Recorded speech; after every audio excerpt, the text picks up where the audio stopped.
الحمد لله رب العالمين والعاقبة للمتقين والصلاة والسلام على أشرف الأنبياء والمرسلين وعلى آله الطيبين الطاهرين وأصحابه الهادين المهديين. أما بعد، فقد قال الله تبارك وتعالى في الكلام المجيد والفرقان الحميد: فأعوذ بالله من الشيطان الرجيم، بسم الله الرحمن الرحيم. يا أيها الذين آمنوا اتقوا الله وكونوا مع الصادقين.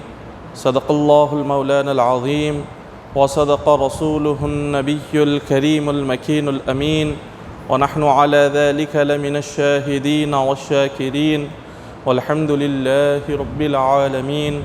إن الله وملائكته يصلون على النبي يا أيها الذين آمنوا صلوا عليه وسلموا تسليما. اللهم صل على سيدنا محمد وعلى آل سيدنا محمد وبارك وسلم. صلوا عليه صلاة وسلام عليك يا حبيبي يا رسول الله صلی اللہ تعالیٰ علیہ وسلم. معزز سامعین اکرام، اللہ تبارک و تعالیٰ اپنے کلام پاک میں ارشاد فرما رہے ہیں: یا ایھا الذین آمنوا اتقوا اللہ وکونوا مع الصادقین. اے ایمان والوں، اللہ سے ڈرو اور سچوں کے ساتھ ہو جاؤ. جو اللہ کے سچے بندے ہیں ان لوگوں کے ساتھ رہو، ان کی دوستی کو اپناؤ، ان کی سنگت کو اپناؤ اور انہی سے محبت کیا کرو. اللہ نے قرآن پاک میں سورہ توبہ میں یہ ذکر فرمایا اور ہمیں حکم دیا، ایمان والوں کو حکم دیا، سب سے پہلے اللہ سے ڈرو، تقوی اختیار کرو. اللہ سے ڈرنے کا مطلب کیا ہے کہ بندہ ہر گناہ سے پہلے یہ سوچے کہ اللہ مجھے دیکھ رہا ہے. اللہ سے ڈرنے کا مطلب کیا ہے کہ بندہ خود کو گناہوں سے بچائے، اللہ کی نافرمانی سے بچائے، عبادتوں کا پابند بن جائے. یہ تقوی کا مطلب ہے، یہ اللہ سے ڈرنے کا مطلب ہے. تو اللہ تعالیٰ ایمان والوں سے فرما رہا ہے: اے ایمان والو، اپنی زندگی میں سب سے پہلے تم تقوی لے کر آؤ. اپنی زندگی میں سب سے پہلے تم عبادت کی پابندی لاؤ. اپنی زندگیوں میں سب سے پہلے تم گناہوں سے بچو، اللہ کی نافرمانی سے بچو. اللہ نے پہلا یہ حکم دیا. پھر اس کے بعد کیا فرمایا کہ اے ایمان والو، جب تم خود کو گناہوں سے بچا لیے اور جب تم خود کو عبادت کے پابند بنا دیے اور تم نے اپنی زندگی کو اللہ کی اطاعت اور اللہ کی فرما برداری میں لگا دیا، خدا کی عبادت میں لگا دیا، تو اس کے بعد تمہیں کیا کرنا ہے؟ میرے محبوب بندوں سے، میرے اولیاء سے محبت کرنا ہے، میرے اولیاء کی سنگتوں کو اختیار کرنا ہے، میرے اولیاء کی صحبتوں کو اختیار کرنا ہے، میرے محبوب بندوں کے ساتھ تمہیں رہنا ہے. اس سے ہوگا کیا؟ اس سے بندے کو کامیابی اللہ عطا فرمائے گا. جب وہ بندہ خدا کے نیک بندوں کے ساتھ رہے گا، اللہ کے محبوب بندوں کے ساتھ رہے گا، تو اس کے صدقے میں اللہ تعالیٰ اس پر اپنے رحمتوں کی بارش فرمائے گا، اپنے برکتوں کی بارش فرمائے گا. خدا کا خصوصی فضل و کرم اس بندے پر ہوگا. یہ تو قرآن پاک کی آیت کریمہ ہو گئی. اللہ تبارک و تعالیٰ کے ویسے تو کئی سارے اولیاء ہیں، لاکھوں کروڑوں کی تعداد میں روئے زمین پر خدا کے اولیاء ہیں. ان میں سے اللہ تبارک و تعالیٰ نے ہندوستان کا ولی جنہیں بنایا، ہندوستان کی بادشاہت جنہیں عطا فرمائی، وہ حضرت خواجہ معین الدین چشتی غریب نواز رحمۃ اللہ تعالیٰ علیہ. حضرت خواجہ غریب نواز رحمۃ اللہ تعالیٰ علیہ کی مبارک زندگی پر آج کچھ حالات اور کچھ روشنی ڈالی جائے گی. آپ کی مبارک زندگی کے کچھ حالات بیان کیے جائیں گے. حضرت غریب نواز رحمۃ اللہ تعالیٰ علیہ، آپ رجب کی 6 تاریخ کو آپ کا عرس شریف منایا جاتا ہے، تو اس لحاظ سے یہ مہینہ بھی بڑا برکتوں اور رحمتوں والا مہینہ ہے. غریب نواز رحمۃ اللہ تعالیٰ علیہ کی جو مبارک زندگی ہے، یہ ہمارے لیے ایک بہترین نمونہ ہے، یہ ہمارے لیے ایک عبرت ہے کہ ہمیں کس طرح سے زندگی گزارنی ہے. خواجہ غریب نواز رحمۃ اللہ تعالیٰ علیہ، آپ کو اللہ نے جو دنیا میں بھیجا، اس کو وہ مقصد یہ تھا کہ جو لوگ گمراہ ہیں، بھٹکے ہوئے ہیں، آپ نے سیدھی راہ پر لے کر آئیں. اور جن لوگوں نے اللہ کو بھلا دیا تھا اور جن لوگوں نے کفر و شرک میں اپنی زندگی کو ڈال دیا تھا، آپ لوگوں کو کفر و شرک سے نکالیں، لوگوں کو گمراہی سے نکالے، ہدایت کے راستے پر لے کر آئے۔ اس مقصد سے اللہ تبارک و تعالیٰ نے حضرت خواجہ غریب نواز رحمۃ اللہ تعالیٰ علیہ کو اس روئے زمین پر بھیجا ہوا ہے۔ حضرت خواجہ غریب نواز رحمۃ اللہ تعالیٰ علیہ آپ کی جو پیدائش ہوئی وہ 533 ہجری میں 533 ہجری میں حضرت خواجہ غریب نواز رحمۃ اللہ تعالیٰ علیہ کی پیدائش ہوئی۔ اب یہ آج سے تقریباً 950 سال پہلے کا زمانہ ہے حضرت غوث پاک رضی اللہ تعالیٰ عنہ کا، اور غوث پاک رضی اللہ تعالیٰ عنہ کے بعد حضرت خواجہ غریب نواز رحمۃ اللہ تعالیٰ علیہ کا زمانہ شروع ہوتا ہے۔ تو کم و بیش 900 سال کا عرصہ گزرا خواجہ غریب نواز رحمۃ اللہ تعالیٰ علیہ کے اس دنیا میں تشریف لا کر رخصت ہوئے۔ تو آپ کی جو پیدائش ہوئی، آپ کے جو والد، آپ کی والدہ، یہ دونوں کی جو زندگیاں ہیں یہ زندگیاں بھی بڑی مبارک ہے۔ حضرت غریب نواز رحمۃ اللہ تعالیٰ علیہ کے والد بھی اپنے وقت کے ولی کامل ہیں، آپ کی والدہ بھی اپنے زمانے کی بہت بڑی نیک، متقی اور پرہیزگار خاتون گزری ہیں۔ حضرت خواجہ غریب نواز رحمۃ اللہ تعالیٰ علیہ کا جو خاندان ہے یہ خاندان بڑا مبارک خاندان ہے۔ آپ کے والد کا نام سید غیاث الدین رحمۃ اللہ تعالیٰ علیہ، غریب نواز کے والد ہیں، یہ حضرت امام حسین کے خاندان سے آتے ہیں۔ غریب نواز رحمۃ اللہ تعالیٰ علیہ کا جو خاندان ہے والد کی جانب سے امام حسین سے جا کر ملتا ہے، اور آپ کی والدہ جن کا نام سیدہ ماہ نور بی بی رحمۃ اللہ تعالیٰ علیہ ہے، غریب نواز کی یہ والدہ ہے۔ آپ کا جو خاندان ہے یہ حضرت امام حسن رضی اللہ تعالیٰ عنہ سے جا کر ملتا ہے۔ تو آپ اپنی والدہ کے لحاظ سے حضرت امام حسن کے خاندان سے ہیں، اپنے والد کے لحاظ سے آپ امام حسین کے خاندان سے ہیں۔ تو آپ کے والد بھی سید ہیں، آپ کی والدہ بھی سید ہیں۔ حضرت خواجہ غریب نواز رحمۃ اللہ تعالیٰ علیہ آپ کی جو پیدائش کا معاملہ پیش آیا، آپ کی والدہ سیدہ ماہ نور بی بی رحمۃ اللہ تعالیٰ علیہ آپ فرماتی ہیں کہ حضرت غریب نواز رحمۃ اللہ تعالیٰ علیہ آپ جیسے ہی اپنی والدہ کے مبارک پیٹ میں تشریف لائے تو آپ کو بڑے پیارے خواب آیا کرتے تھے۔ آپ اس وقت میں دیکھتی ہیں کہ جیسے ہی آپ کی والدہ حاملہ ہو گئی تو اللہ نے آپ کے گھر کو اپنی رحمتوں سے بھر دیا، اللہ نے آپ کے گھر کو اپنی برکتوں سے بھر دیا۔ جو آپ کے دشمن تھے وہ سارے کے سارے آپ کے دوست بنتے چلے گئے، جو لوگ آپ کے خلاف تھے جیسے غریب نواز اپنی والدہ کے مبارک پیٹ میں آتے ہیں وہ سارے کے سارے آپ کے خلاف لوگ آپ کے قریب آنے لگ گئے، آپ سے دوستی کرنے لگ گئے، اور جتنے سارے بھی وہاں اس بستی کے لوگ تھے وہ سارے لوگ غریب نواز کے گھر والوں سے محبت کرنے لگ گئے۔ حضرت خواجہ غریب نواز رحمۃ اللہ تعالیٰ علیہ کی والدہ فرماتی ہیں کہ میں نے ایک رات کے آخری حصے میں میں اٹھی تو میں نے دیکھا کہ میرے گھر میں اللہ کی تسبیح کی آواز آ رہی ہے۔ غریب نواز رحمۃ اللہ تعالیٰ علیہ کی والدہ پریشان ہوئی کہ رات کے آخری حصے میں یہ تسبیح کی آواز کہاں سے آ رہی ہے، یہ کون اللہ اللہ پڑھ رہا ہے۔ آپ نے سارے گھر میں تلاش کیا لیکن کہیں پر بھی کوئی شخص نظر نہیں آیا۔ آپ بہت ہی پریشان ہوئی، اس لیے کہ حمل کے 4 مہینے گزر چکے تھے۔ غریب نواز رحمۃ اللہ تعالیٰ علیہ اپنی والدہ کے پیٹ میں 4 مہینے کے تھے۔ تو اس وقت میں آپ کی والدہ نے گھر کا سارا کونا چھانا، کوئی بھی شخص وہاں پر نظر نہیں آیا۔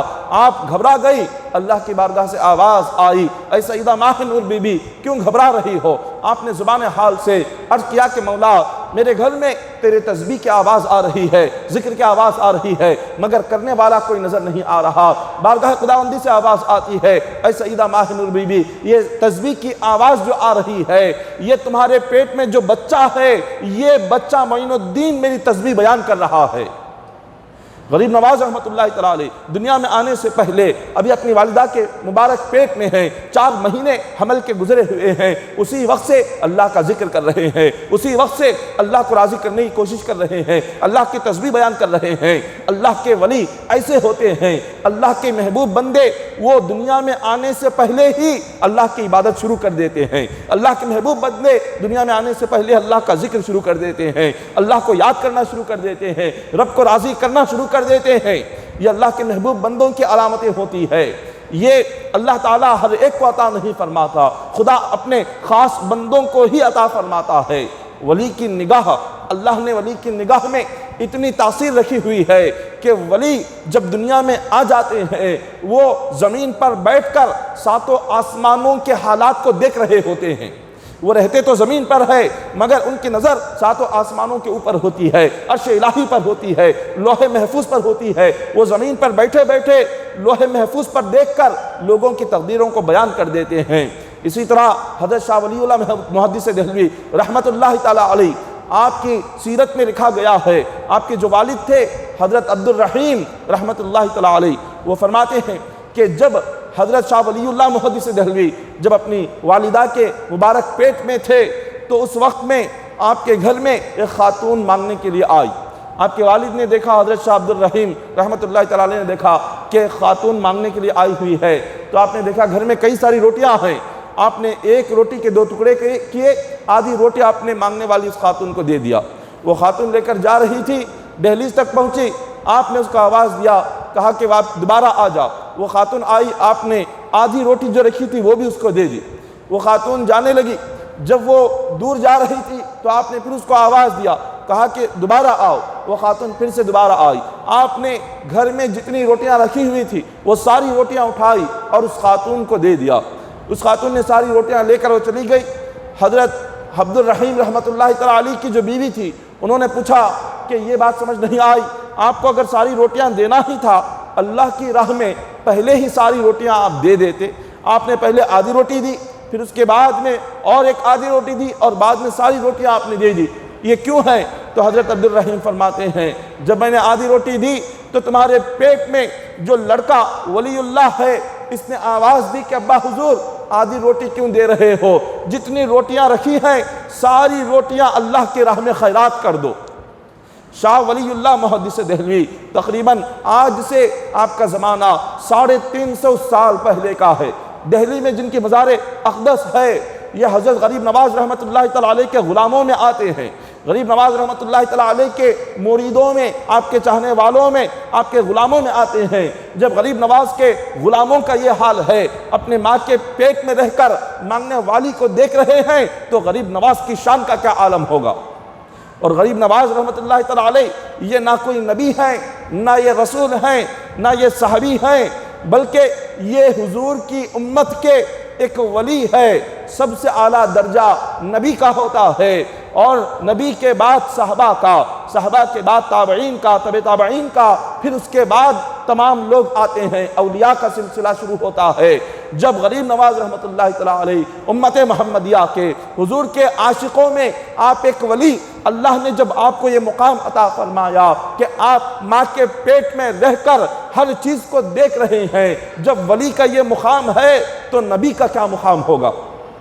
اللہ تعالیٰ ساری امت میں حضور علیہ السلام کو جو اس امت کا نبی بنایا، تمام نبیوں میں سب سے اعلیٰ درجہ اللہ نے حضور علیہ السلام کو عطا فرمایا۔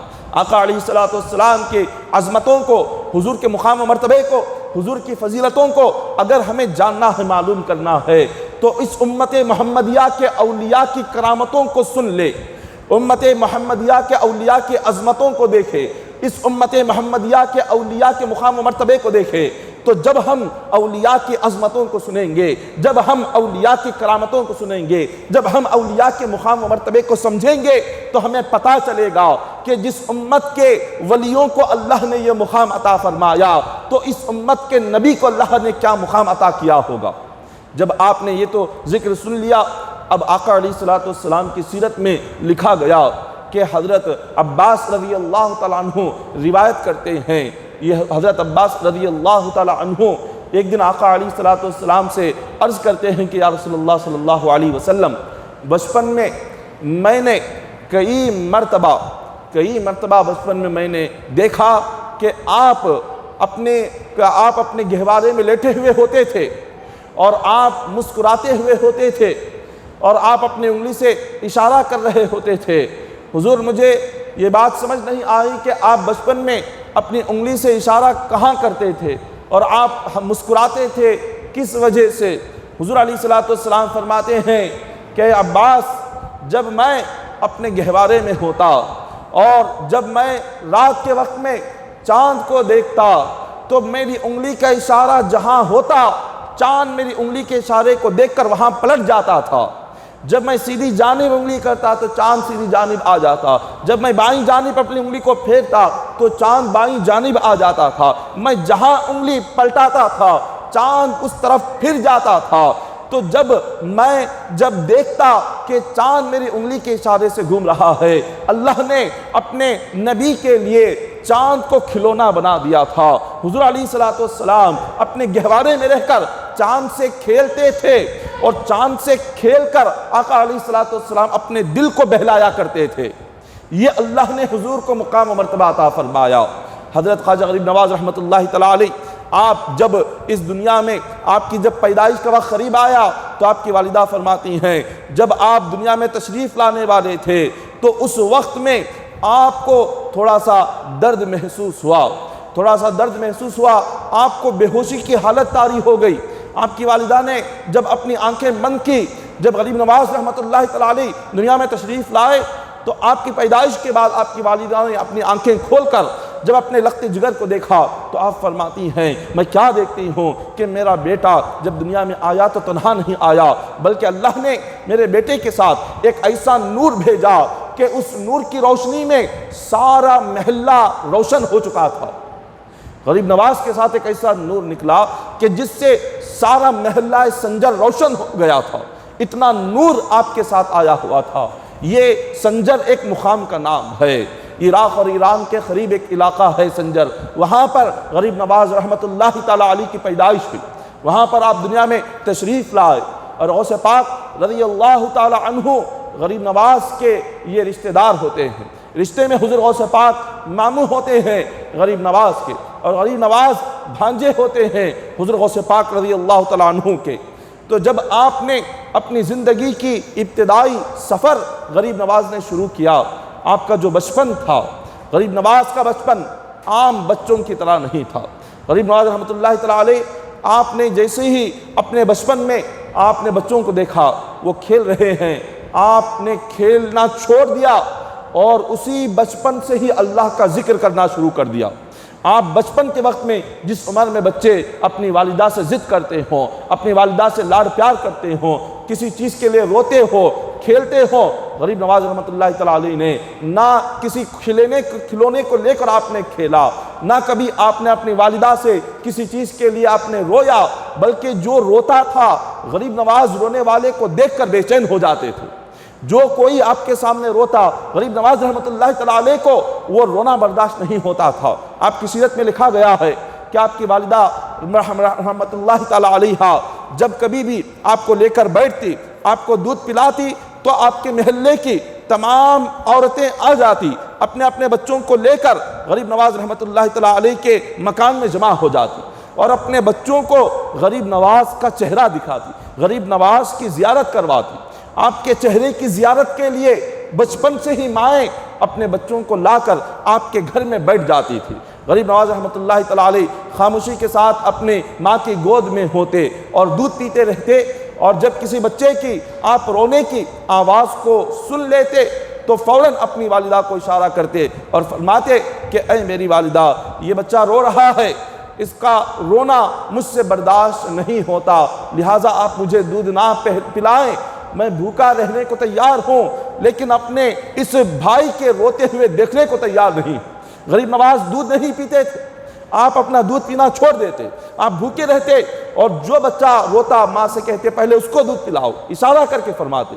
جب آپ کی والدہ اس کو اپنے گود میں لے کر جب اس بچے کو دودھ پلاتی وہ بچہ خاموش ہوتا، جیسے غریب نواز دیکھتے کہ بچہ خاموش ہو چکا ہے تو آپ اپنے گہوارے میں مسکرانے لگتے تھے، اور اتنی آواز سے غریب نواز مسکراتے کہ آپ کی آواز سارے گھر میں گونجتی تھی، اتنی آواز سے آپ بچے کے رونے کا بند ہونا دیکھ کر ہنستے تھے۔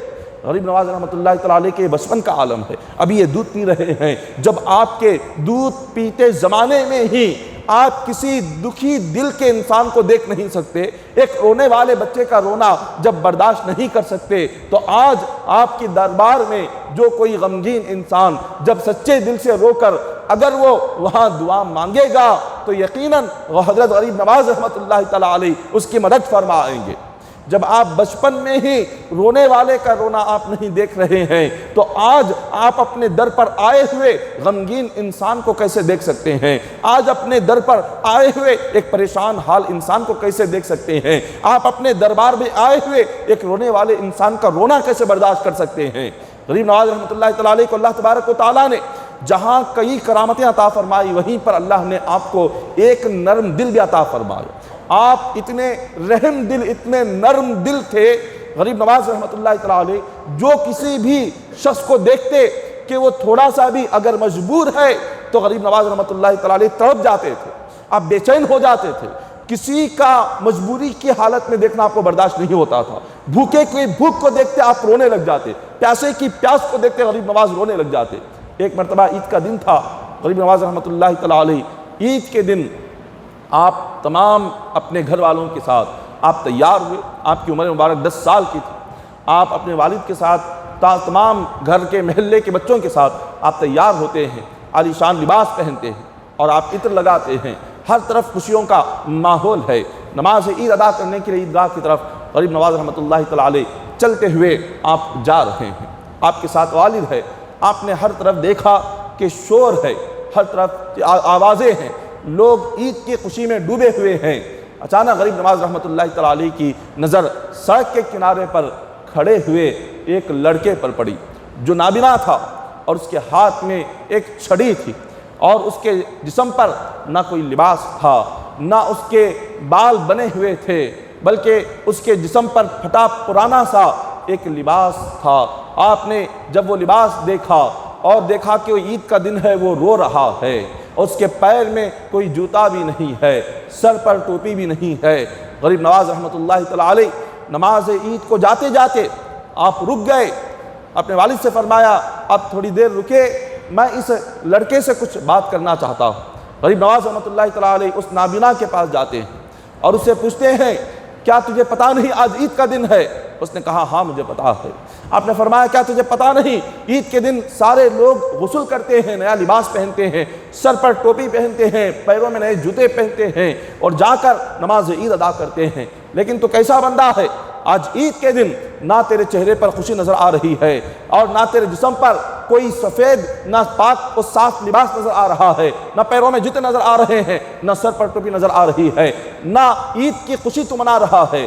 اس نے کہا کہ پہلے تم بتاؤ تو صحیح کون ہو جو آج ہزاروں لوگ میرے آگے سے گزر رہے ہیں، کسی نے آ کر میرا حال پوچھا نہیں، کسی نے آ کر میری تکلیف پوچھی نہیں، تم کون ہو جو مجھ سے میری تکلیف پوچھ رہے ہو، تم کون ہو جو مجھ سے میرا حال پوچھ رہے ہو؟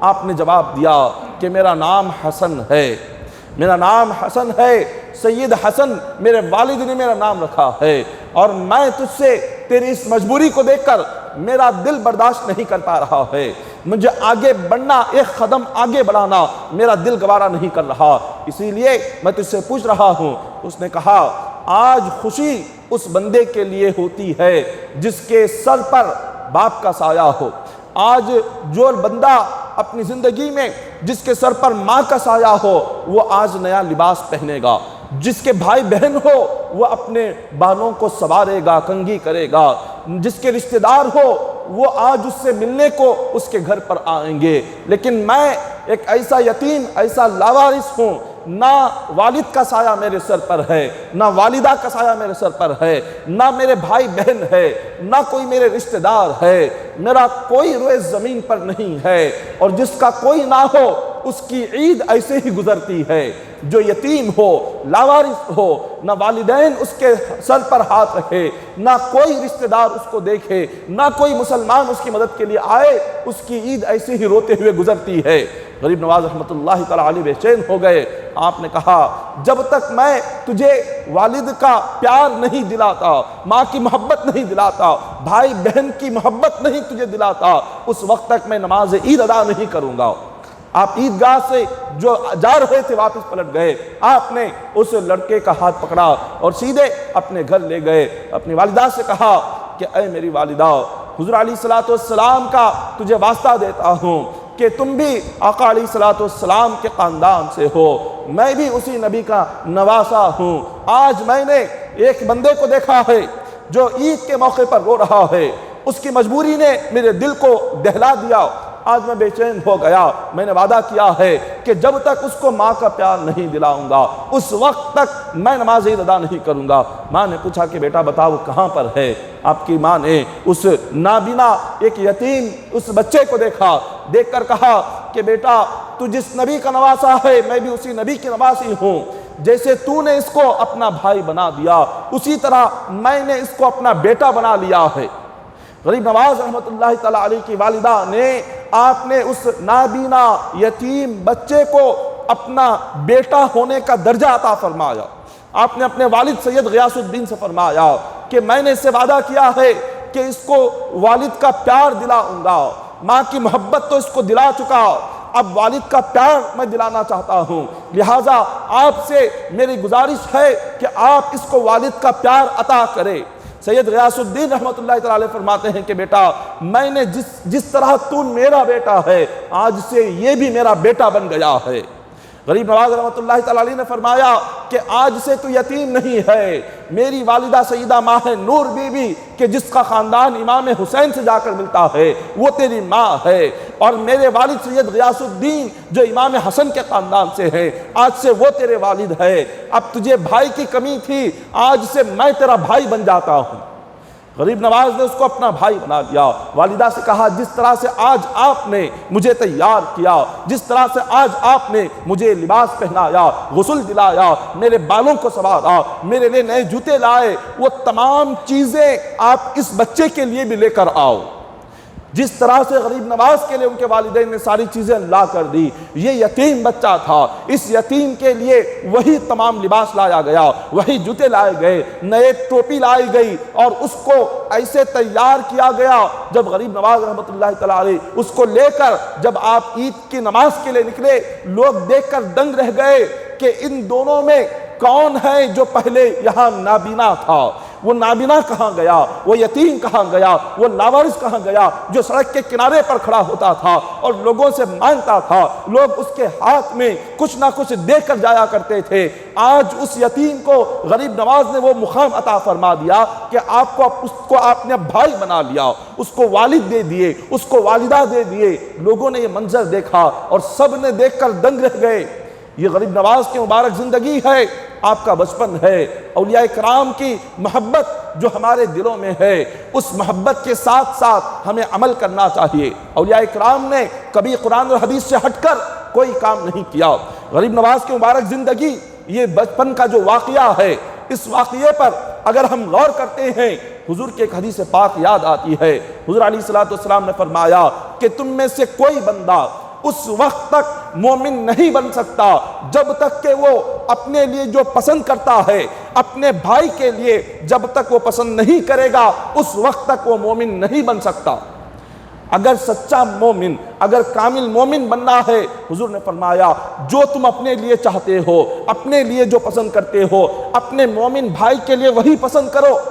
خونی رشتہ نہیں، بلکہ حضور نے فرمایا جس سے کلمے کا رشتہ ہے، جو تمہارا سگا بھائی ہے اس کا ذکر حدیث پاک میں نہیں ہے، بلکہ ذکر کیا ہو رہا ہے؟ جس نے کلمہ پڑھ لیا، جو مومن ہو، چاہے وہ مشرق میں ہو یا مغرب میں ہو، شمال میں ہو یا جنوب میں ہو، روئے زمین پر جو کوئی مومن ہو، جو تم اپنے لیے چاہتے ہو، اپنے لیے پسند کرتے ہو، اس کے لیے بھی وہی پسند کرو، اس کے لیے بھی وہی چاہو، تبھی تم ایک کامل مومن بنو گے، سچے مومن بنو گے۔ اگر انسان اپنے لیے ایک چیز چاہے اور دوسرے کے لیے وہ نہ چاہے تو وہ مومن نہیں ہے۔ یہ تو ایک ایمان والے بھائی کی بات ہو رہی ہے، ایک مسلمان کی بات ہو رہی ہے، لیکن آج ہمارا حال کیا ہے کہ آج ہم ایک مومن تو بہت دور کی بات ہے، ایک اجنبی ایک مومن کی پرواہ کرنا تو بہت دور کی بات ہے۔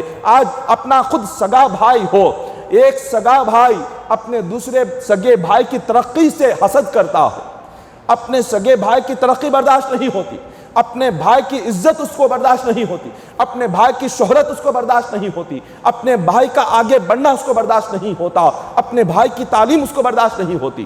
ایک سگے بھائی کو دیکھ کر ایک دوسرا بھائی اس کی ترقی دیکھ کر حسد کرتا ہے، اس کی ترقی کو دیکھ کر وہ چاہتا ہے یہ برباد ہو جائے۔ ہم بد دعا دیتے ہیں کس کو؟ اپنے خونی رشتوں کو، اپنے رشتہ داروں کو، اپنے ساتھ جو رہتے ہوں ان لوگوں کو ہم برا بھلا کہتے ہیں، ان کی برائی سوچتے ہیں، ان کی برائی ہونے کے تعلق سے سوچتے ہیں، ان کی بربادی کے تعلق سے سوچتے ہیں۔ یہ کیسے اولیاء کی محبت ہے؟ یہ اولیاء کے کیسے عاشق ہیں؟ یہ اولیاء کے کیسے چاہنے والے ہیں؟ غریب نواز رحمۃ اللہ تعالیٰ علیہ کی زندگی کو دیکھیں کہ آپ نے سڑک پر کھڑے ہوئے ایک نابینا کو روتا ہوا دیکھ کر آپ کو برداشت نہیں ہوا۔ اس روتے ہوئے نابینا کو گھر لے گئے، لے جا کر جو اپنے لیے چاہا، جو اپنے لیے پسند کیا اس کے لیے بھی وہی پسند کیا، جو اپنے لیے پسند کیا اس کے لیے بھی وہی پسند کیا، کیونکہ حضور نے فرمایا تھا اگر تم سچے مومن بننا چاہتے ہو، کامل مومن بننا چاہتے ہو، جو اپنے لیے چاہتے ہو وہی اپنے بھائی کے لیے چاہو۔ انسان اپنے لیے کیا چاہتا ہے؟ صحت چاہتا ہے، تندرستی چاہتا ہے، عزت چاہتا ہے، مال چاہتا ہے، مکان چاہتا ہے، کاروبار چاہتا ہے، تجارت چاہتا ہے۔ جو چیزیں ہم اپنے لیے چاہتے ہوں وہ ساری چیزیں ہمیں اپنے بھائی مسلمان کے لیے بھی سوچنا ضروری ہے، ان کے لیے بھی وہی چاہنا ضروری ہے، ان کے لیے بھی وہی سوچنا ضروری ہے۔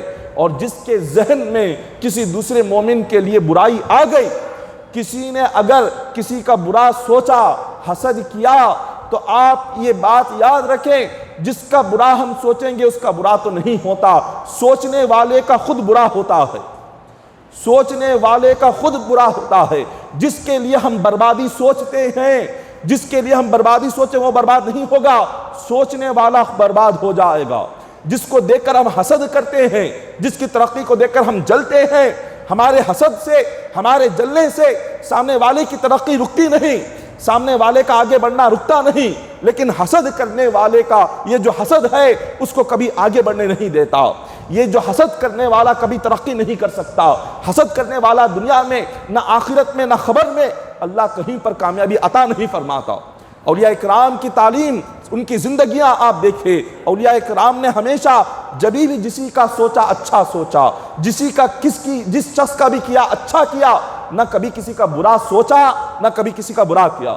غریب نواز رحمۃ اللہ تعالیٰ علیہ، آپ نے، اللہ نے ایسا نرم دل عطا فرمایا، ایسا ہمدرد دل عطا فرمایا کہ آپ کا یہ سارا معاملہ ایسا گزرا۔ تو آپ غور کریں، جب غریب نواز اپنے 10 سال کی عمر میں کسی روتے ہوئے انسان کو دیکھنا آپ کو برداشت نہیں ہو رہا ہے، تو آج اگر ہم حضور غریب نواز رحمۃ اللہ تعالیٰ علیہ کی بارگاہ میں رو کر گر گڑا کر اگر اپنی تکلیفیں اور مشکلات سنائیں تو غریب نواز یقیناً آج اللہ کی اجازت سے ہماری مدد کر فرمائیں گے، اللہ کی اجازت سے آج وہ ہماری مدد ضرور فرمائیں گے، اللہ کی بارگاہ میں ہماری سفارش ضرور فرمائیں گے، لیکن محبت سچی ہونی چاہیے، عشق سچا ہونا چاہیے، عقیدت سچی ہونی چاہیے۔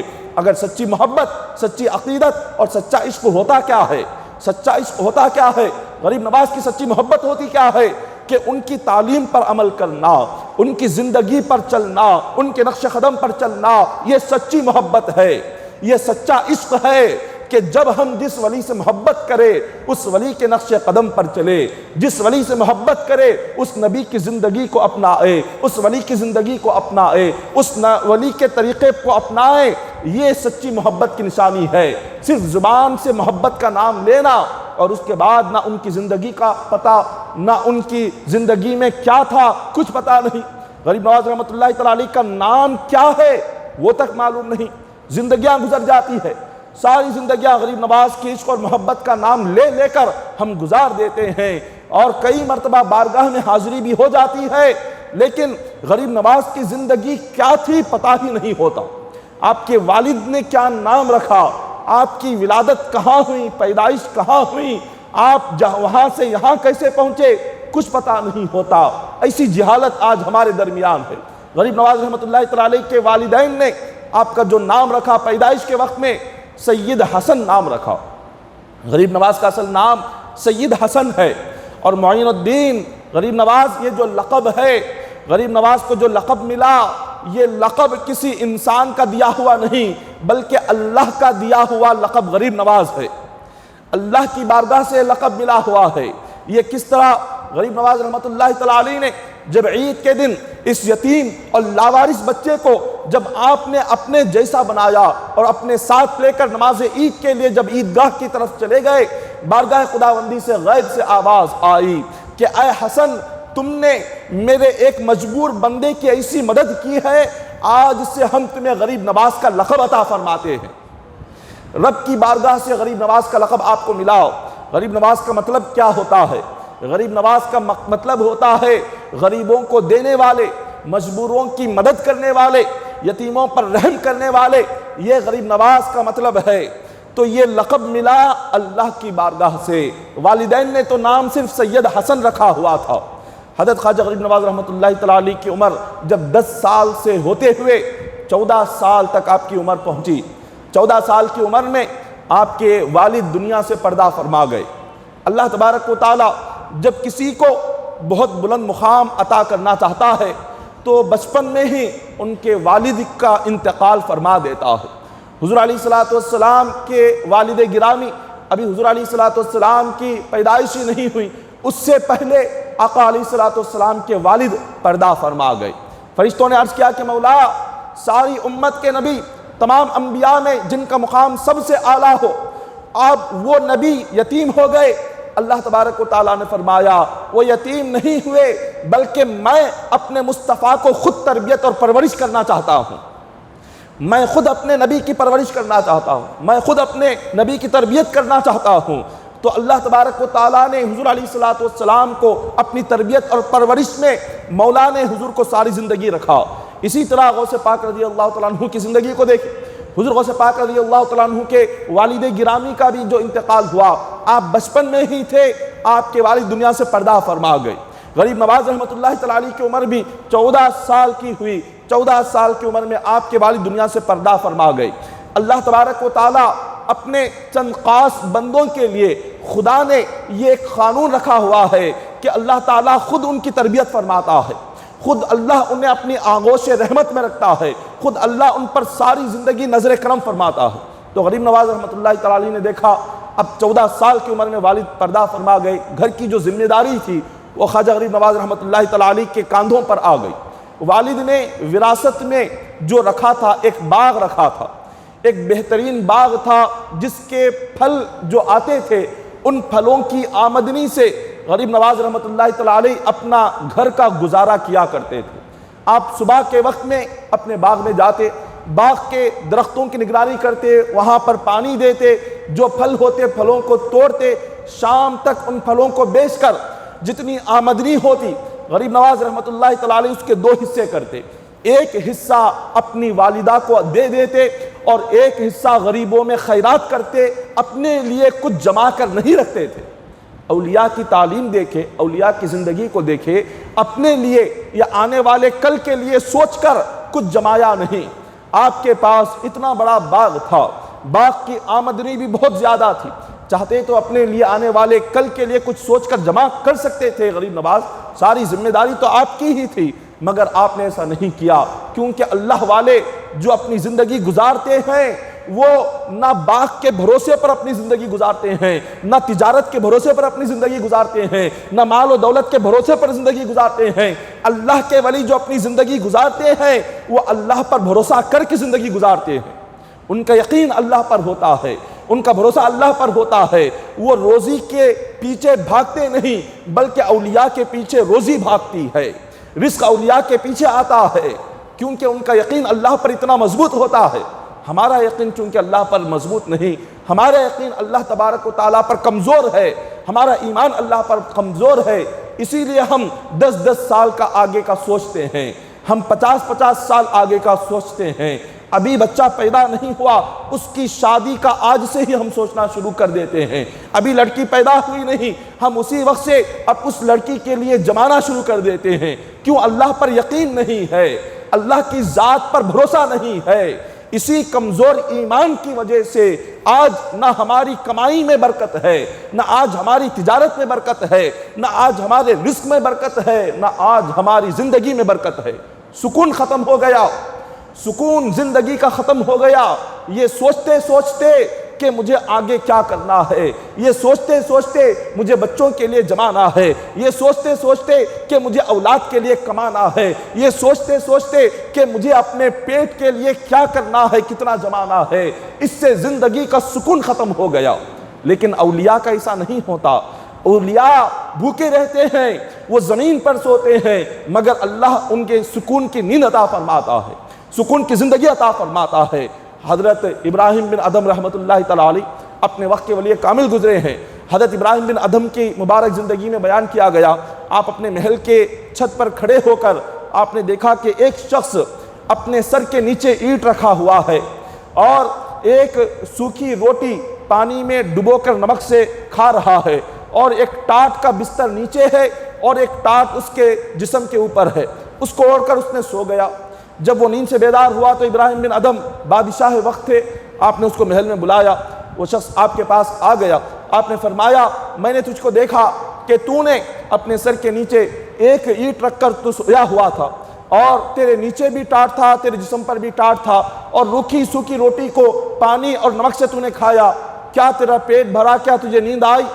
اس نے کہا کہ حضور مجھے اس اینٹ پر سر رکھ کر اور اس ٹاٹ پر لیٹ کر روکھی سوکھی روٹی کھا کر جو نیند آتی ہے آپ کو اس محل میں وہ نیند نہیں آ سکتی۔ مجھے ٹاٹ پر سو کر جو سکون ملتا ہے وہ سکون آپ کو محل میں نہیں مل سکتا۔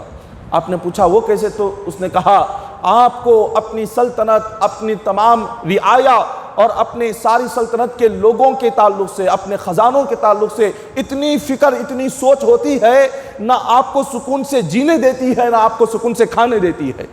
آپ بس اسی دنیا داری میں اپنی سلطنت، اپنی بادشاہت اور اپنی سلطنت کے لوگوں کے تعلق سے، اپنے خزانوں کی حفاظت کے لیے بس اسی سوچ میں آپ کی زندگی ختم ہو جاتی ہے، نہ اللہ کو راضی کر سکتے ہیں، نہ اپنی زندگی سکون سے گزار سکتے ہیں۔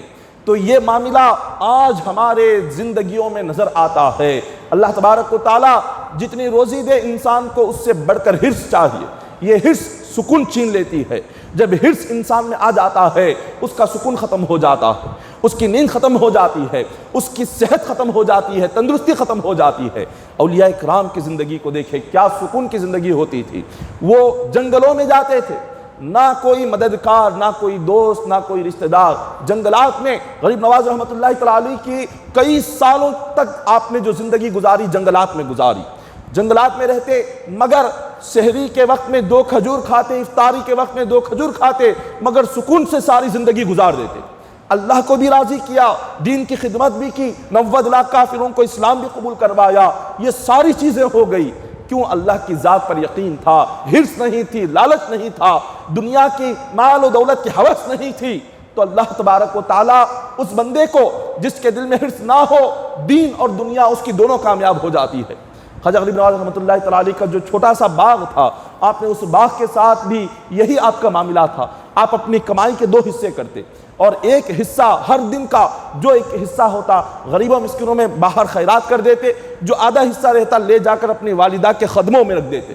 والدہ کی اطاعت، والدہ کی فرما برداری جو ہوتی تھی اولیاء کرام کی زندگیوں میں، اللہ اکبر۔ اگر ہمیں ماں باپ کی فرما برداری دیکھنا ہو تو خواجہ غریب نواز رحمۃ اللہ تعالیٰ علیہ کی زندگی میں آپ دیکھو، بایزید بستامی کی زندگی میں دیکھو۔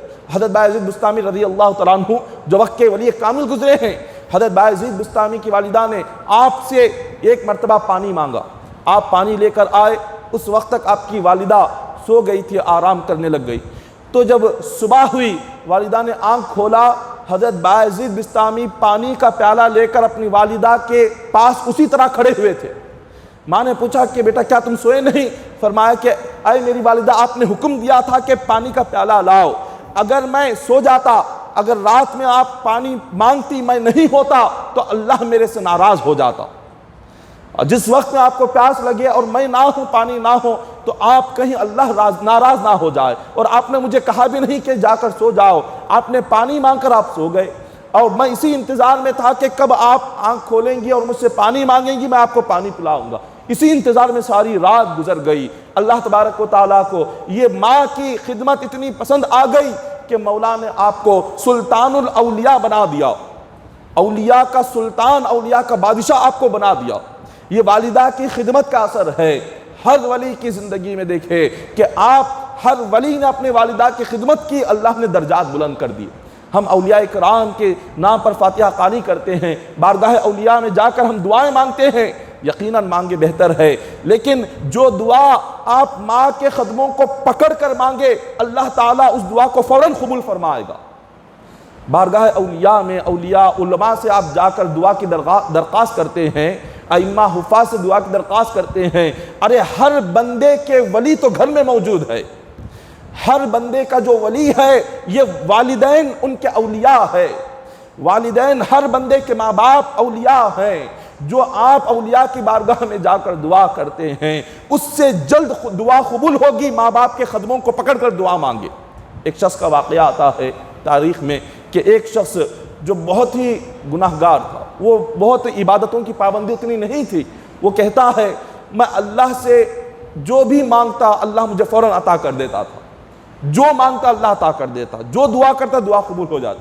اس سے پوچھا گیا تیری عبادتیں نہ اس لائق ہے، نہ تیری نیکیاں اس قابل ہے، نہ تو اتنا اچھا ہے، نہ تو اتنا نیک ہے، پھر بھی کیسے تیری دعا قبول ہو جاتی ہے؟ وہ کہتا ہے کہ جب کبھی بھی شام کا وقت میں گھر پر جاتا ہوں، میرے والد اور والدہ کے دونوں پیروں کو میں جا کر دباتا ہوں اور ان دونوں کے پیروں کو پکڑ کر اللہ کی بارگاہ میں جب دعا مانگتا ہوں تو میری اللہ ہر دعا قبول کر لیتا ہے۔ ہمارے لیے ہر بندے کے ولی تو گھر میں موجود ہے، والدین وہاں پر آج ہم انہیں گالی گلوچ کرتے ہیں اور والدین کو جھڑکیاں دے کر انہیں برا بھلا کہہ کر آپ جائیں اور جا کر خواجہ غریب نواز کی بارگاہ میں دعا مانگے تو کیا خواجہ غریب نواز خوش ہوں گے؟ ہرگز نہیں۔ وہ فرمائیں گے کہ بندے جا، اللہ کے حکم پر پہلے عمل کر، اپنے والدین کو ناراض کر رہا ہے انہیں راضی کر، ان کی خدمت کر، ان کی قدم بوسی کر، ان کی زیارت کر، پہلے انہیں راضی کر کے میرے پاس آ تو میں بھی تجھ سے راضی ہو جاؤں گا، پہلے انہیں خوش کر کے میرے پاس آ میں خوش ہو جاؤں گا۔ یہاں پر ماں باپ کو ناراض رکھ کے، ناخوش رکھ کر، یہاں انہیں تکلیف پہنچا کر، ان کے دلوں کو غمگین کر کے ہم جس ولی کی بارگاہ میں جائیں ہماری دعائیں کیا قبول ہوگی، ہماری منتیں کیا پوری ہوں گی؟ پہلے اپنے والدین کی خبر کے پاس جاؤ، اپنے والدین جن کے والدین دنیا سے رخصت ہو گئے ان کی قبر کے پاس جاؤ، ان کے لیے دعا کرو اور ان کی مغفرت کی دعا کرو، ان کی بخشش کی دعا کرو، ان کے لیے قرآن پاک پڑھ کر ان کی روح پر ثواب پہنچاؤ اور پھر اپنے لیے دعا کرو۔ والد کی قبر کی زیارت کے صدقے میں مولا ہماری ہر دعا قبول فرمائے گا۔ اب یہاں کا معاملہ یہ ہے کہ آج ہم جو زندہ ہیں، زندہ ماں باپ کی خدمت ہی کرتے نہیں تو موت کے بعد کون ان کے پاس جائے گا؟ جو والدین زندہ ہو بیمار ہو، نہ بیٹے کو فکر ہے کہ جا کر دیکھیں کہ میرے والد بیمار ہے، نہ بیٹی کو فکر ہے کہ جا کر دیکھیں میرے والد بیمار ہے، 5-10 اولادیں بھی ہو ایک ماں باپ کو برداشت نہیں کر سکتے، نہ بیٹا اپنے پاس رکھنے کو تیار ہے۔ چھوٹا بھائی کہے گا کہ بڑے بھائی کی ذمہ داری ہے، بڑے بھائی کہیں گے چھوٹے بھائی کی ذمہ داری ہے، وہ اپنے پاس رکھے، یہ اپنے پاس رکھے۔ زندگی بھر جس ماں باپ نے اپنی جوانی لٹا دی اپنے اولاد کو کھلانے پلانے پالنے پڑھانے میں، لیکن وہ 10 اولادیں مل کر اپنے ایک ماں باپ کو گھر میں رکھنے کو تیار نہیں۔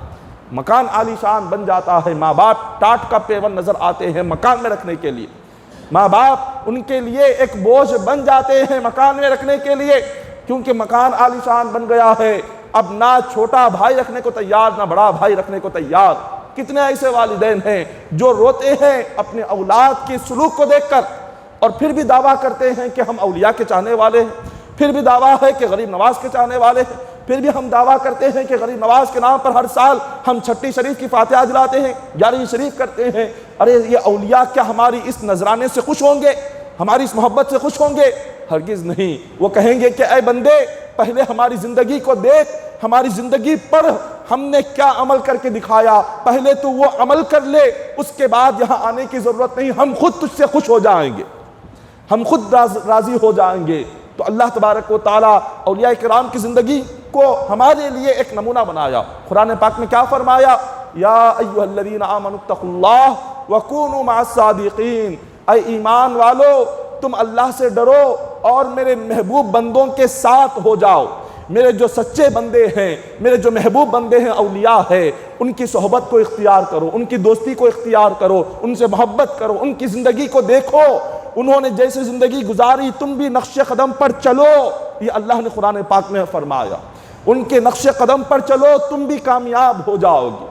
یہ ہمارے لیے ہے، ہم نے بس یہ ساری باتیں یاد رکھنا، ان کے بارے میں جاننا، ان کی زندگی کے تعلق سے جاننا، اس کو ہم نے آج چھوڑ دیا ہے۔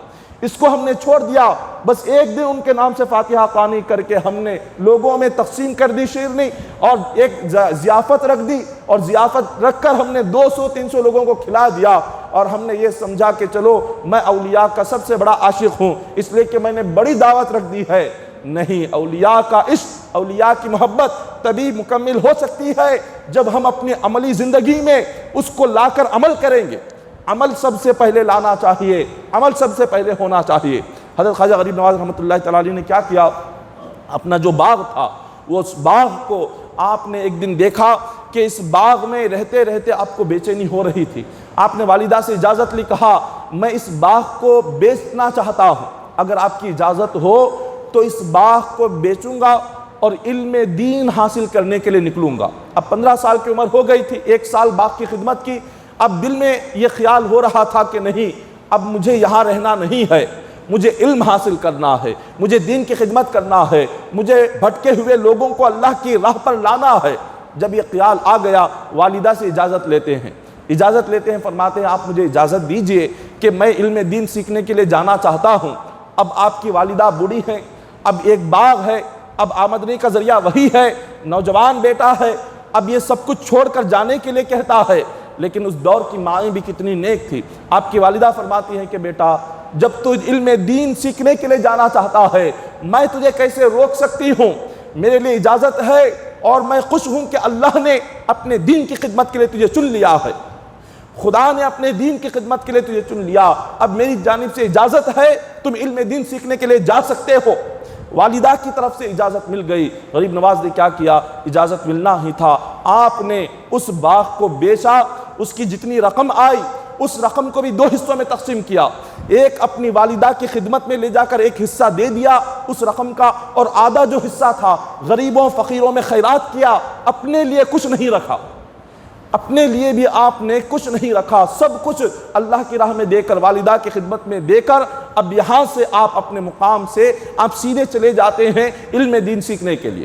اب آگے کے کئی سارے واقعات ہیں، غریب نواز رحمۃ اللہ تعالیٰ علیہ کی جو زندگی بدلی، آپ کے بچپن میں یہ جو آپ کا دل بدلا کیسے بدلا، اور کس طرح آپ نے علم حاصل کیا، آپ کے استاد کون تھے، کس مدرسے میں گئے، آپ کے پیر و مرشد کون تھے، کس سے آپ مرید بنے، اور آپ جس سے مرید بنے ان کا مقام کیا تھا، وہ ساری انشاءاللہ آگے کے جو حالات اور واقعات ہے اس کا ذکر آئندہ جمعہ کیا جائے گا۔ لیکن آج غریب نواز رحمۃ اللہ تعالیٰ علیہ کی زندگی کا ایک حصہ بیان ہوا، آپ کی پیدائش کا بیان ہوا اور آپ کے بچپن کا ذکر آج ہوا۔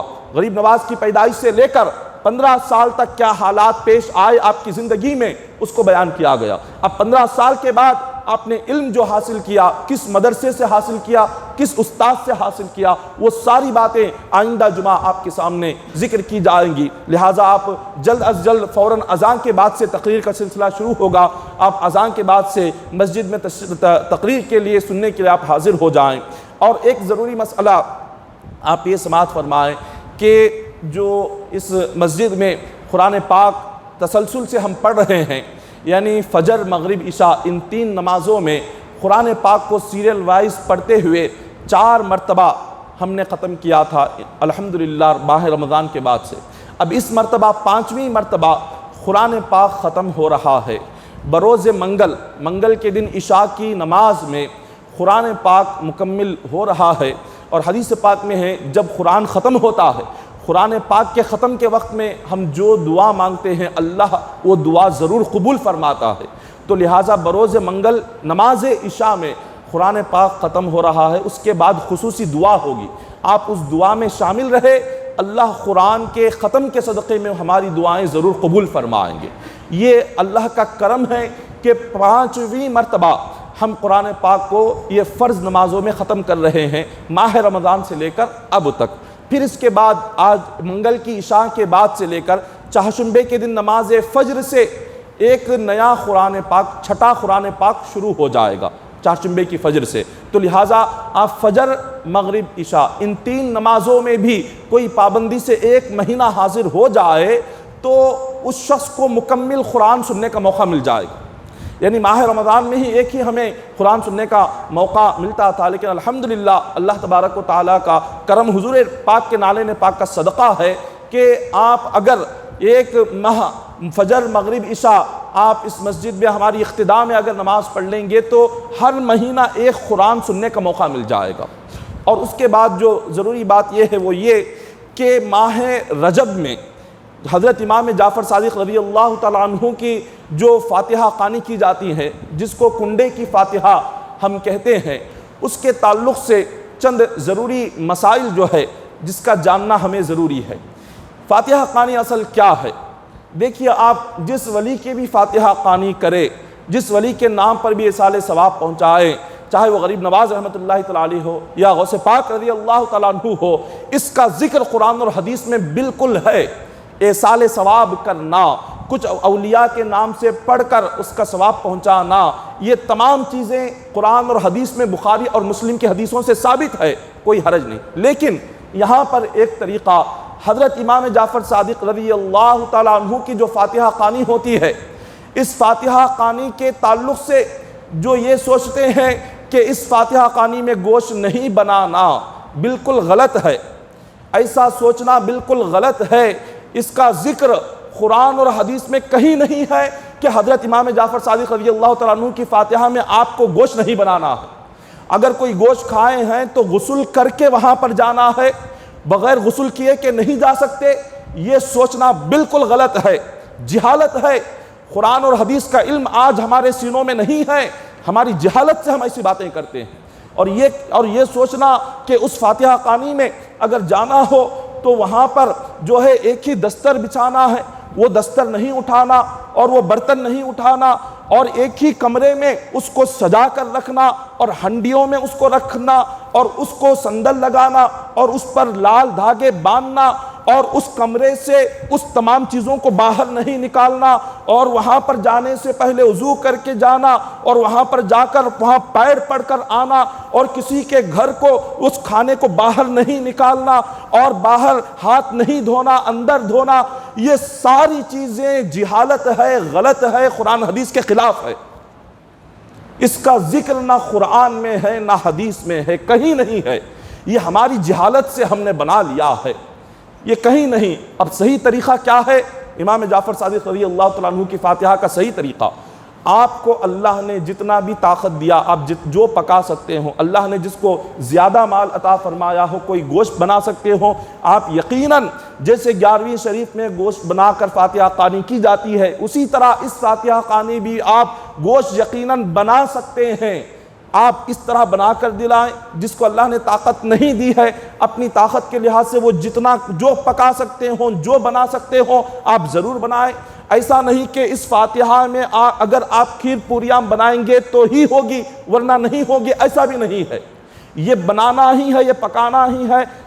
رات میں کبھی اٹھ کر 5 منٹ کے لیے ہماری مائیں بہنیں 5 منٹ کے لیے تہجد نہیں پڑھتی، اور جس دن صبح میں فاتحہ ہو ساری رات بیٹھ کر کھیر پوریاں بناتے رہتی ہیں۔ ایک 5 منٹ کے لیے 2 رکعت تہجد کی نماز کے لیے نہیں اٹھتی آج ہماری مائیں بہنیں، لیکن صبح میں فاتحہ ہے، فجر سے پہلے دلانا اور سورج نکلنے سے پہلے دلانا، یہ بالکل غلط ہے۔ آپ کو سہولت ہے صبح میں دلائیں، آپ کو سہولت ہے ظہر میں دلائیں، آپ کو سہولت ہے آپ عشاء کے بعد فاتحہ خوانی کریں، کوئی حرج نہیں ہے۔ اس کے لیے کوئی وقت طے نہیں ہے، اس کے لیے یہی پکانا شرط نہیں ہے، اس کے لیے ہاتھ آپ اندر ہی دھونا، باہر جا کر نہیں دھونا، یہ نہیں ہے۔ قرآن اور حدیث پڑھنا چاہیے۔ آج قرآن اور حدیث نہ پڑھ کر جہالت کی وجہ سے ساری باتیں ہوتی ہیں آج گھروں میں۔ اور اگر آپ کہیں خاص طور پر جو گھروں میں عورتیں ہیں، ماں بہنیں ہیں، وہ اس بات کو مانتی ہی نہیں، وہ کہتی ہیں نہیں اگر گوشت بنا دیں گے تو پتہ نہیں کیسی تکلیف آ جائے گی، کیا مصیبت آئے گی، کیا پریشانی آئے گی، ہم گوشت نہیں بنائیں گے۔ ہم اپنے باپ دادا سے دیکھ رہے، ہمارے باپ نے ایسا نہیں بنایا، ہماری ماں نے نہیں بنایا، ہماری دادی نے نہیں بنایا، ہمارے خاندان کا سلسلہ ہے، ہمارے خاندان میں ہم 50 سال سے کر رہے ہیں، 50 سال سے کسی نے گوشت نہیں بنایا، اگر آج ہم بنائیں گے تو کیا ہو جائے گا؟ ارے کیا ہوگا؟ نماز چھوڑتے ہیں تو اللہ کا عذاب قرآن میں ہے، نماز چھوڑنے سے ڈر نہیں ہوتا، فاتحہ میں گوشت بنانے سے ڈر ہوتا ہے۔ ارے نماز چھوڑنے پر اللہ نے قرآن میں 90 سے زائد مرتبہ نماز کا ذکر کیا، یہاں نماز چھوٹتی ہے تب ڈر نہیں ہوتا، نماز چھوٹے گی تو کیا ہوگا؟ زکوٰۃ نہیں دیتے، سود کھاتے ہیں، سود کھاتے وقت میں ڈر نہیں ہوتا، خبر میں کیا ہوگا؟ شراب پیتے وقت میں ڈر نہیں ہوتا خبر میں کیا ہوگا، جوا کھیلتے وقت میں ڈر نہیں ہوتا کہ خبر میں کیا ہوگا، جھوٹ بولتے ہیں، دھوکہ دیتے ہیں، ایک دوسرے کو تکلیف دیتے ہیں، پریشان کرتے ہیں، جس کے عذاب کا ذکر قرآن میں ہے، حدیث میں ہے، اس وقت میں ڈر نہیں ہوتا۔ اب یہاں پر صحیح طریقہ اگر بتائیں اور کہیں کہ آپ یہاں کچھ گوشت بنا دیں تو ڈر جاتے نہیں، پتہ نہیں ہمارے گھر میں کیا ہو جائے گا، خاندان میں کیا ہو جائے گا۔ اگر خدا نخواستہ کسی کو اس کے بعد کچھ حادثہ ہو گیا تو تمام مائیں بہنیں اس شخص کے اوپر ٹوٹ پڑتی ہے کہ تم نے بولا کہ گوشت بناؤ، دیکھو یہاں پر میرے بیٹے کو ایسا ہو گیا، تم نے بولا گوشت بناؤ، دیکھو یہاں میرے شوہر کو ایسا ہو گیا، میری بیٹی کو ایسا ہو گیا، میرے داماد کو ایسا ہو گیا۔ ارے یہ کتنا کمزور ایمان ہے، کیا اللہ کی ذات پر یقین ختم ہو گیا؟ کیا اللہ کی ذات پر ایمان ختم ہو گیا؟ اتنا کمزور ایمان۔ آج ہمارا کافروں کا طریقہ ہے کہ کافر جب گوشت کھائیں تو وہ جا کر پہلے غسل کر کے گھروں میں جاتے ہیں، وہ تو اپنے بتوں کی پتھروں کی عبادت کرتے ہیں، لیکن ہمارا خدا تو اللہ ہے، ہم رب کو ماننے والے ہیں۔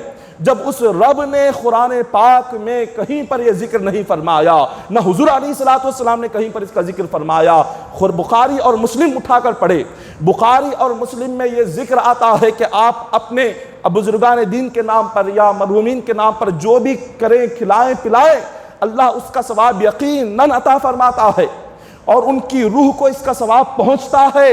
بخاری میں بھی ہے، مسلم میں ہے، ابو داؤد میں ہے، ترمذی میں ہے، ابن ماجہ میں ہے۔ قرآن کی تفسیروں کو اٹھا کر پڑھے، میں کئی ساری تفسیریں قرآن کی حدیثیں پڑھ کر آپ کے سامنے سنا رہا ہوں۔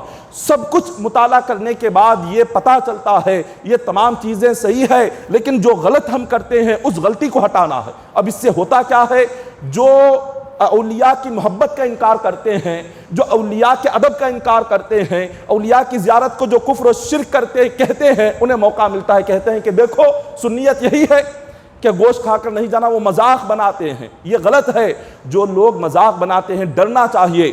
ایک بات آپ کو سنا دوں کہ ایک قول ہے بزرگان دین کا، فرماتے ہیں جو اولیاء کے نام پر مذاق کرتا ہے، ولیوں کے نام پر اور علماء کے نام پر مذاق کرتا ہے، موت کے وقت میں اسے کلمہ نصیب نہیں ہوتا۔ اولیاء کا معاملہ جہاں پر آئے خاموش رہنا ہے، جہاں علماء کا، حفاظ کا، اللہ کے محبوب بندوں کا معاملہ آ جائے خاموش رہنا ہے۔ زبان درازی ہوئی، موت کے وقت کلمہ نصیب نہیں ہوگا۔ یہ آج ہم ڈرتے ہی نہیں، ارے کیا کہہ رہے ہیں، کس ولی کے تعلق سے، کس اللہ والے کے تعلق سے، اور کس عالم دین کے تعلق سے، کس حافظ قرآن کے تعلق سے، ہم بے زبان اپنی لگام اپنی زبان سے جو چاہے کہتے جاتے ہیں، اپنی موت اپنی آخرت کی کچھ ہمیں خبر نہیں ہوتی۔ تو محترم سامعین اکرام، آج یہ اکثر ہمیں اس فاتحہ خوانی کے تعلق سے یہ جو لکڑہارے کی کہانی ہے یاد رکھے، یہ ایک جھوٹی کہانی ہے۔ لکڑہارے کی کہانی پڑھنا، اس کو پڑھنے کے بعد پھر فاتحہ دلانا، اللہ اکبر۔ امام جعفر صادق رضی اللہ تعالیٰ عنہ کون ہے؟ امام حسین کے اولاد سے، امام حسین رضی اللہ تعالیٰ عنہ کے اولاد میں امام زین العابدین کے فرزند امام باقر کے فرزند حضرت امام جعفر صادق رضی اللہ تعالیٰ عنہ، یہ اولاد رسول ہیں، امام حسین کے اولاد میں سے ہیں، نواسہ مصطفیٰ ہے۔ ہم ان کی مبارک زندگی اور ان کی مبارک فاتحہ خوانی کو ہم نے ایسی جہالت بنا دیا ہے کہ جس کی انتہا نہیں ہے۔ تو لہٰذا آپ اپنے مکانات میں اس غلط طریقے کو، اس غلط رسم و رواج کو توڑے، اور اپنے گھروں میں جب بھی آپ فاتحہ خوانی کریں، آپ باہر بہترین ڈیرا ڈالے، اللہ نے اگر طاقت دی ہو باہر کھلائیں۔ یہ رسم کو توڑے کہ باہر نہیں کھلانا، باہر لے کر نہیں جانا، کمرے میں ہی رہنا، اور اس دسترخوان کو نہیں اٹھانا، صبح میں یہی کرنا، شام میں نہیں کرنا، شام میں دسترخوان، صبح سے شام تک چلتے رہنا اور بیچ میں اٹھانا نہیں، سب غلط ہے۔ یہ ساری چیزیں غلط ہے۔ اپنی سہولت کے لحاظ سے آپ اندر کھلائیں، باہر کھلائیں، دسترخوان گندا ہو گیا اس کو اٹھائیں، آپ جتنا آپ کر سکتے ہو اپنی تمام طاقت کے لحاظ سے کریں، مگر یہ غلط چیزوں میں ہرگز نہ جائے، یہ اپنے ذہنوں سے نکال کر پھینک دے۔ یہ تمام جاہلیت کے رسومات ہے، اس کا قرآن حدیث سے کوئی تعلق نہیں ہے۔ اگر کوئی کرتے ہیں، کسی نے پڑھا ہے تو لا کر ہمیں دکھا دے کہ قرآن حدیث میں کہاں پر۔ ہم نے 20 سال تک ہم نے قرآن و حدیث کا مطالعہ کیا، کہیں پر ہمیں تو قرآن و حدیث میں نظر نہیں آیا۔ اگر کوئی کرتے ہیں، کسی کے پاس دلیل ہے تو لا کر ہمیں دلیل دکھائے کہ یہاں پر ہے۔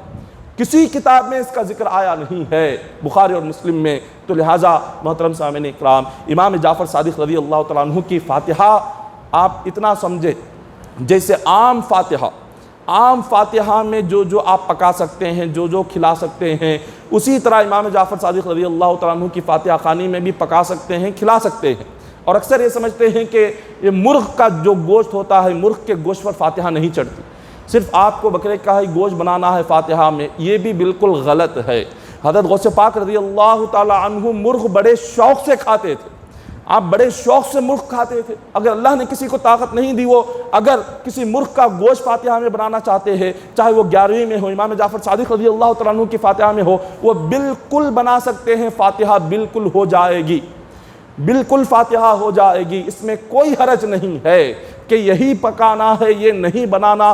اللہ نے جو چیزیں ہمارے لیے حلال رکھی، جو ہمارے لیے کھانا حلال ہے، وہ ساری چیزیں پکا کر آپ جعفر صادق رضی اللہ تعالیٰ عنہ کی فاتحہ میں رکھے، یقیناً فاتحہ ضرور قبول ہو جائے گی، یقیناً فاتحہ ہوگی۔ تو لہٰذا یہ تمام باتیں مرد حضرات کو چاہیے کہ اپنے گھروں میں خواتین تک، عورتوں تک ان باتوں کو پہنچائیں۔ خواتین چونکہ گھر کی چار دیواری میں رہتی ہے، وہ سمجھتی ہیں کہ جو پہلے سے چلا آ رہا ہے وہی قرآن حدیث ہے، وہ یہ سمجھتی ہیں کہ نہیں پہلے سے ہمارے گھر کا طریقہ ہے۔ ارے کسی کے گھر کا طریقہ نہیں، طریقہ قرآن حدیث کا ہوتا ہے، طریقہ قرآن حدیث کا ہونا چاہیے۔ خاندان کا طریقہ کچھ نہیں، گھر کا طریقہ کچھ نہیں، ہمارا گھر، ہمارا طریقہ قرآن و حدیث کے مطابق آنا ہے۔ ہمارے گھر کے لحاظ سے قرآن نہیں آتا، ہماری گھر کے لحاظ سے حدیث نہیں اتری، حدیث جیسے اتری، قرآن جیسے اترا، اس طریقے سے ہمارے گھر کو ڈھالنا ہے، اس طریقے پر ہمارے گھر کو چلانا ہے۔ ہم اپنے طریقے سے قرآن حدیث کو نہیں چلا سکتے۔ لہٰذا آپ تمام کی ذمہ داری ہے کہ آپ تمام اپنے گھروں میں خواتین کو اس بات کا ذکر کرے اور یہ تمام چیزوں کو ختم کرے، یہ تمام غلط رسم و رواج کو ختم کرے۔ امام جعفر صادق رضی اللہ تعالیٰ عنہ کی فاتحہ خوانی کو بڑے ہی اچھے انداز میں، خوبصورت انداز میں ایک عام فاتحہ کی طرح اس کو دلائے، یہ کہانی نہ پڑھے۔ یہ جھوٹی ہے، لکڑہارے کی جو کہانی کی جو کتاب ہے وہ غلط ہے، وہ جھوٹا ہے، اس کو ہرگز نہ پڑھا کرے۔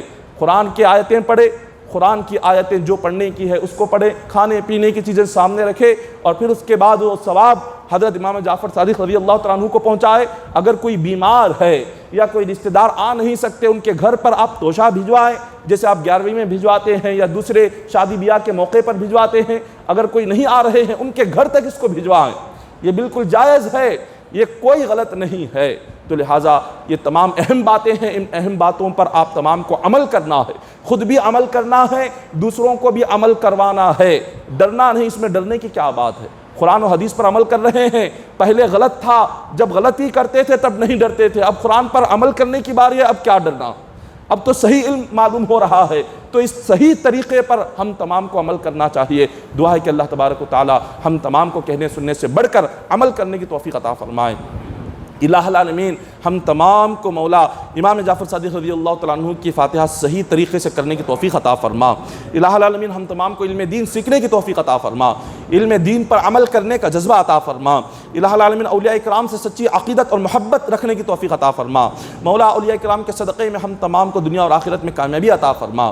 اولیاء کرام کے وسیلے سے مولا ہم تمام کی جائز حاجتوں کو پورا فرما، ہماری جائز آرزوؤں کو پورا فرما، ہماری جائز تمناؤں کو تیرے حبیب کے صدقے میں پورا فرما دے۔ الہ العالمین ہمیں 5 وقتہ نماز پڑھنے والا بنا دے، مولا ہمیں مسجدوں کو آباد کرنے والا بنا دے۔ الہ العالمین ہم تمام کو مولا نماز تہجد کی پابندی کرنے کی توفیق عطا فرما، خصوصی طور پر نماز فجر کی پابندی کرنے کی توفیق عطا فرما۔ الہ العالمین ہمیں جھوٹ سے، غیبت سے، ایک دوسرے کی چغلی اور برائی سے محفوظ فرما دے۔ مولا ہمارے دلوں میں حسد، کینہ، بغض، عداوت کو نکال دے، ہمارے سینے کو مدینہ بنا دے۔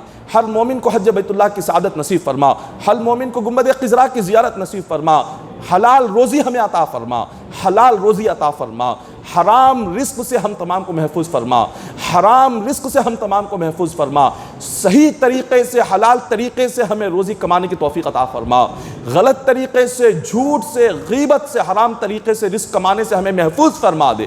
مولا ہمارے حلق کو، ہماری زبان کو، ہمارے پیٹ کو حلال کھانے والا بنا، ہمارے ہاتھ کو حلال لقمہ اٹھانے والا بنا۔ الہ العالمین ہماری زبان کو تیرا ذکر کرنے والی زبان بنا، ہمارے دل کو تیرا شکر کرنے والا دل بنا۔ مولا قیامت کے دن عذاب جہنم سے محفوظ فرما، قبر میں عذاب قبر سے محفوظ فرما، موت کے وقت زبان پر کلمہ طیبہ جاری فرما، ایمان کی موت نصیب فرما، سکرات کے وقت میں حضور کی زیارت نصیب فرما، پل صراط کا راستہ آسان فرما، بغیر حساب کے قیامت کے دن جنت کا داخلہ نصیب فرما۔ ہماری قبر کو جنت کا باغ بنا دے مولا، ہم تمام کو قیامت کے دن اپنے فضل و کرم سے جنت عطا فرما۔ ان اللہ و ملائکتہ یصلون علی النبی یا ایھا الذین آمنوا صلوا علیہ وسلموا تسلیما۔ اللہم صل علی سیدنا محمد وعلی آل سیدنا محمد وبارک وسلم صلوا علیہ صلاۃ و سلام علیک یا حبیبی یا رسول اللہ صلی اللہ تعالی علیہ وسلم۔ حسبنا اللہ حسبنا اللہ حسبنا اللہ نعم الوکیل نعم المولا ونعم النصیر۔ سبحان ربک رب العزۃ عما یصفون وسلام علی المرسلین والحمد للہ رب العالمین۔